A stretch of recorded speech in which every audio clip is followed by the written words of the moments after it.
Imagine un instant que tu puisses libérer tout ton potentiel, que tu puisses réveiller cette étincelle en toi, celle qui t'a toujours dit que tu étais capable de bien plus.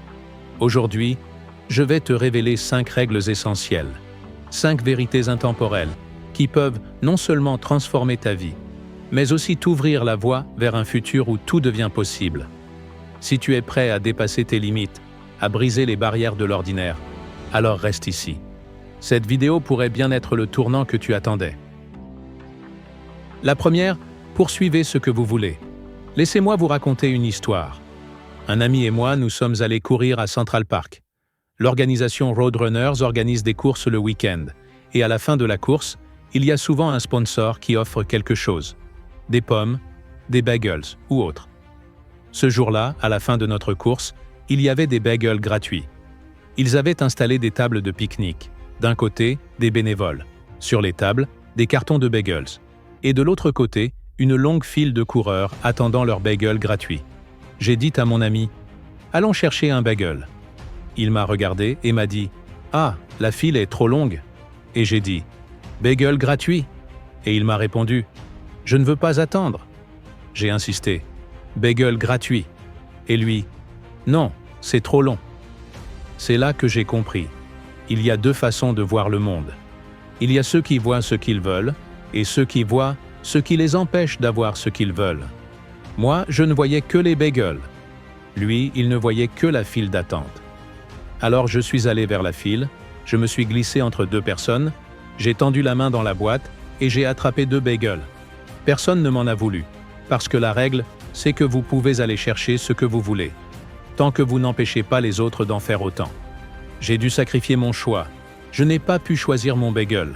J'ai pris celui qui venait, mais je n'ai pas eu à faire la queue. Le point est, vous n'avez pas besoin de faire la queue. Vous n'êtes pas obligé de faire les choses comme tout le monde. Vous pouvez le faire à votre manière. Vous pouvez enfreindre les règles, tant que vous ne bloquez pas les autres. C'est la règle numéro 1. Règle numéro 2. Je l'aime beaucoup, celle-là. Au XVIIIe siècle, une chose terrible s'est propagée en Europe puis en Amérique. La fièvre puerpérale, aussi appelée la peste noire de l'accouchement. Les femmes mouraient dans les 48 heures après avoir accouché. C'était un fléau qui a ravagé l'Europe pendant plus d'1 siècle. Dans certains hôpitaux, jusqu'à 70% des femmes mouraient après l'accouchement. Et pourtant, c'était l'époque de la Renaissance, l'ère des données empiriques et de la science. On avait rejeté les traditions et la superstition. Ces médecins étaient des hommes de science. Ils ont donc voulu étudier le problème. Ils faisaient des autopsies sur les femmes décédées le matin, puis l'après-midi. Ils allaient accoucher d'autres femmes. Et ce n'est que vers le milieu du XIXe siècle que le docteur Oliver Wendell Holmes, père du futur juge de la Cour suprême, Oliver Wendell Holmes, a réalisé que ces médecins ne se lavaient pas les mains entre les autopsies et les accouchements. Il leur a dit « C'est vous, le problème ». Ils l'ont ignoré et traité de fou pendant 30 ans, jusqu'à ce que, enfin, quelqu'un prenne en compte son avertissement. Quand ils ont commencé à stériliser leurs instruments et à se laver les mains, la fièvre puerpérale a disparu. La leçon ici est, parfois, le problème, c'est vous. Prenez vos responsabilités. Vous pouvez vous attribuer tout le mérite de vos réussites, mais seulement si vous assumez aussi vos erreurs. C'est un équilibre. On ne peut pas avoir l'un sans l'autre. C'est ça, la règle numéro 2. Règle numéro 3. Prenez soin les uns des autres. Les Navy SEALs américains sont peut-être les soldats d'élite les plus redoutables du monde. Un jour, on a demandé à un SEAL « Quel genre de personne réussit à devenir SEAL ?» Il a répondu « Je ne peux pas vous dire qui réussit, mais je peux vous dire qui échoue. Les gros costauds tatoués qui veulent te prouver qu'ils sont les plus forts.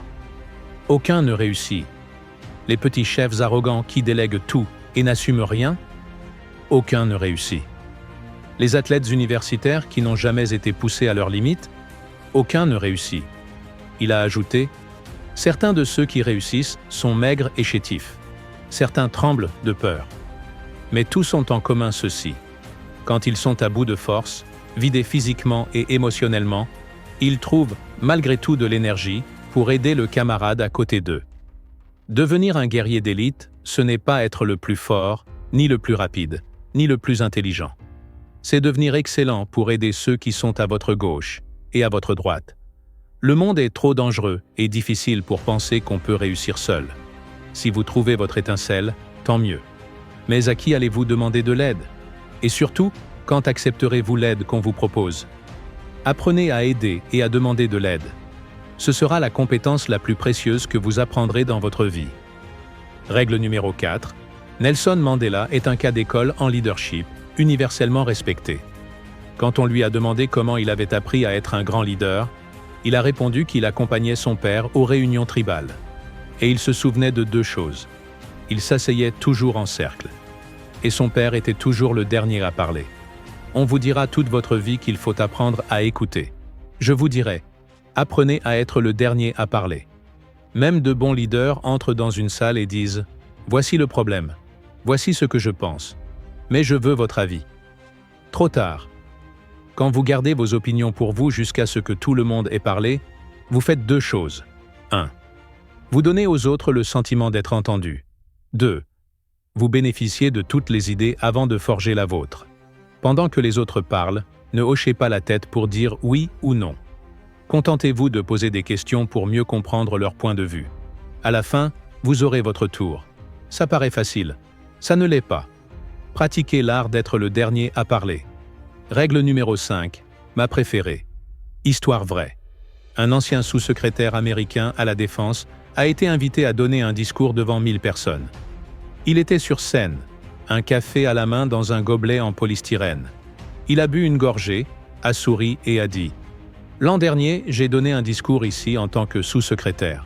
On m'avait fait venir en classe affaires, accueilli à l'aéroport, conduite à l'hôtel, enregistré pour moi. Le lendemain, on m'a escorté à ce lieu par une entrée spéciale, emmené en coulisses, et donné un café dans une belle tasse en céramique. » Il a poursuivi. « Cette année, je ne suis plus sous-secrétaire. J'ai voyagé en classe économique, pris un taxi, enregistré moi-même, trouvé mon chemin jusqu'ici, et on m'a indiqué une machine à café où j'ai pris ce café dans un gobelet en polystyrène. Leçon. La tasse en céramique n'était pas pour moi. C'était pour mon poste. Souvenez-vous-en quand vous gagnerez en notoriété, en richesse, en pouvoir. Les privilèges qu'on vous offrira ne sont pas pour vous personnellement. Ils sont pour le titre que vous occupez. Vous méritez toujours un gobelet en polystyrène. Acceptez les privilèges, profitez-en, mais restez humble et reconnaissant. Car aucun d'entre nous ne mérite ces avantages par essence. Alors dites-moi quelle histoire vous a le plus inspiré au prochain épisode.